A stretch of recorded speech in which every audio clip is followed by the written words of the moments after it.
And the way we can do that, I think it would make sense to put it in our Pages controller.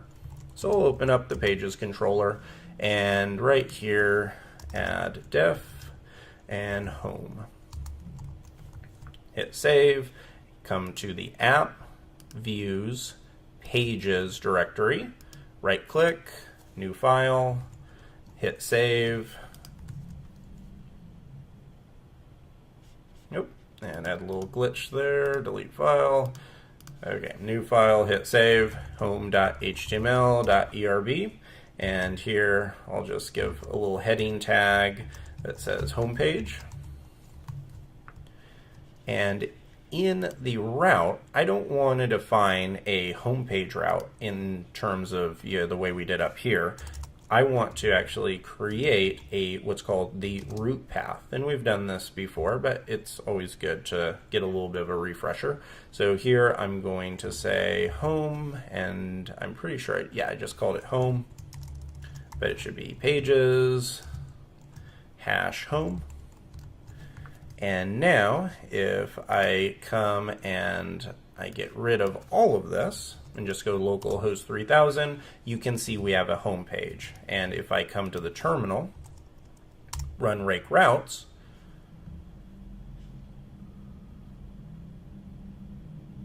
you'll see at the very bottom we have route, and it's mapped to home. So that's one of the cool things. Whenever you use route just like this, it's going to automatically map and give you, instead of us having to define a method, it just gives you a method called route path, which is always going to point to your home page. So that is, I think, pretty cool. So we can have that set up and have a home page. Now the next thing I want to get into is how to create nested routes. So let's create another controller here. So I'm going to say Rails G controller dashboard. And dashboard is going to have a few things. It'll have main, it'll have user, and it'll have blog. These names do not matter at all. They could be anything you want. These are just pages. So imagine you're creating a site and you need to create an admin dashboard. That's a pretty normal thing to do.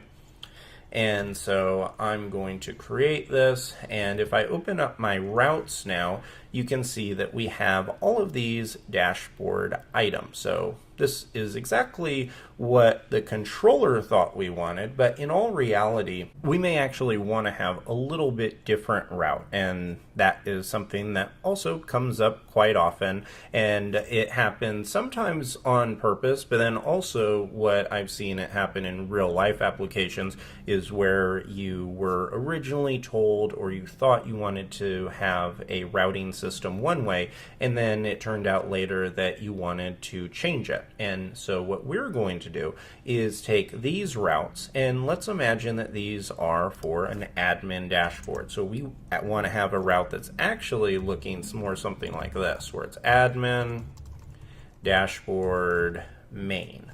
So that would be at the front, and then obviously this would be like localhost, your website name /admin dashboard main.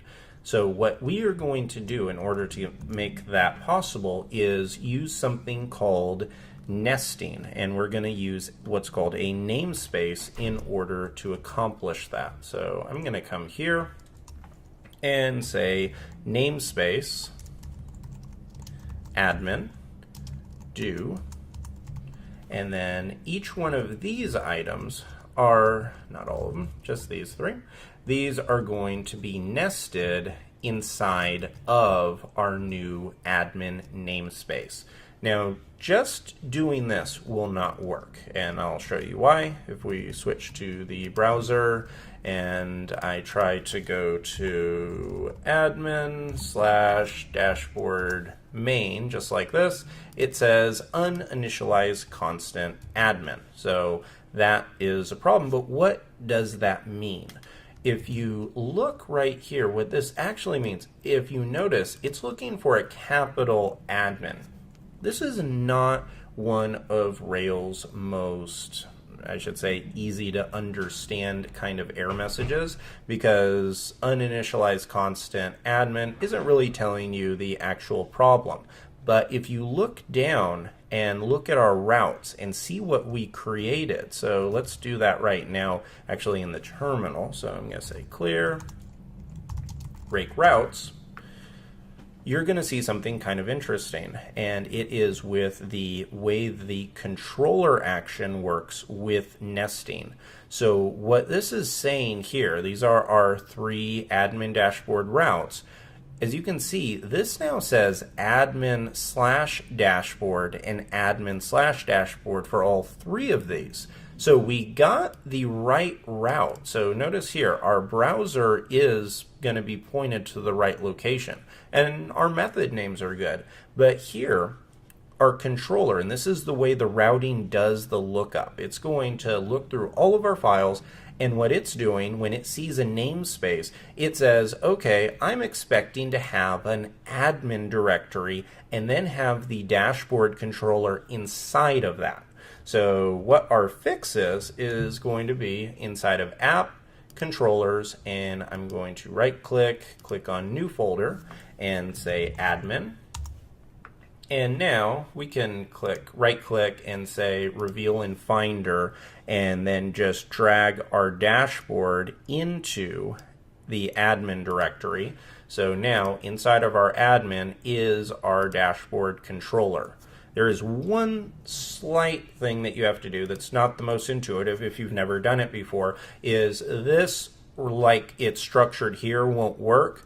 In order to implement nesting, the class name has to be informed. And so the way you can do that is by saying admin : dashboard controller. And now the entire setup will work with the controller. The only final thing we have to do is update the views, because let's let the errors kind of dictate how we're going. So if we come back, we're going to get a different error. If I hit refresh, now you see this crazy long one. Don't let the errors scare you away. Rails has some of the best error messages in all the programming languages and frameworks I've ever worked in. And right here, if you read it, it actually kind of tells you what's wrong. So it says here, admin dashboard controller main is missing a template for this request format and variant.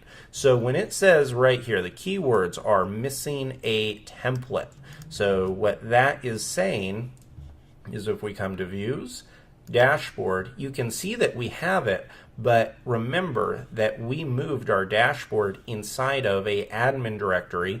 We also have to do the same thing for our views. So if we switch to the Finder and go to app, go to views, we can just create a new directory here called admin, move our dashboard inside of it. And now, if we switch back to the browser and hit refresh, look at that.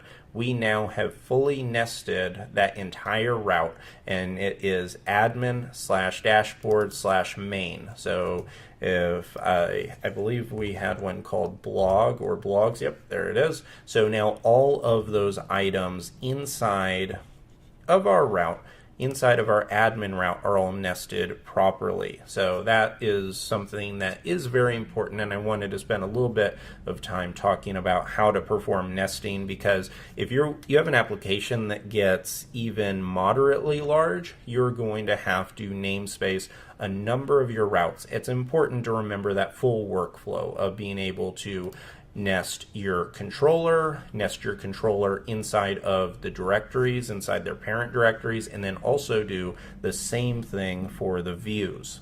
So that is how you can do that. Now, returning to our routes folder, you have learned how to implement nesting and namespacing. You have learned how to create a completely custom hard-coded route right here, and you've learned how to implement some custom items. Now I want to come back to resources, and the reason why is because a question I've gotten before is how to essentially rebuild this from scratch. So if I were to do something like this and say resources hosts, now let's come to the terminal and see what happens, because your first question may be, wait, what in the world are you doing? We do not have a post controller. We don't have a concept of posts. But really, we can always build whatever we want from scratch. You shouldn't feel like we need to run a generator for every single thing. We can rebuild all of this, and if I open up the terminal and run rake routes,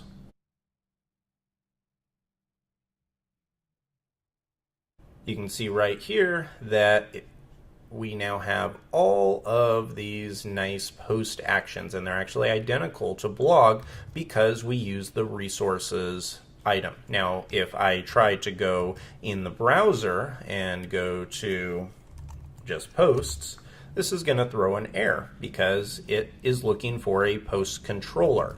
Now, if you do this backwards, so in other words, if you do not use a generator and you want to create this from scratch, then it's pretty easy to know the naming. And the naming is the controller is going to be named posts. So let's go do that. I'm going to come to controller, hit new file, hit save.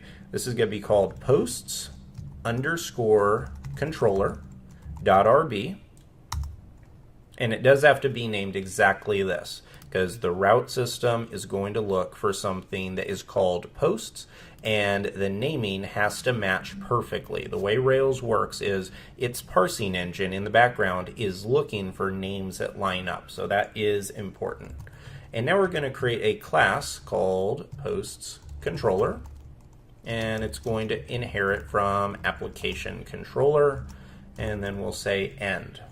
Now all this is doing, if you go to pages, it's the exact same thing. When you run the generator, nothing magical happens. All that you're doing is, all it does is it speeds it up and it writes some of these things for you. But at the end of the day, you are in total control of what's happening here. So I'm going to create an index action. And if I hit save and come back to the browser, it's still not going to work. And try to guess and think of, I'm going to pause for a second, think of what error we're going to get. Think of what piece we have not implemented yet. I'm going to hit refresh, and you can see right here it is a different error, and it says post controller is missing a template. So that is the last item, and if I come to here, you can see we don't have a post directory. So first we need to add a new directory inside of our views called posts. And because we have only implemented the index action, I want to come inside of our post directory, hit index.html.erb. And we can put whatever we want in this. You know, we're not limited to only listing them out. That's kind of the traditional way of doing it. But I could say, here are the posts, without actually even having a post there.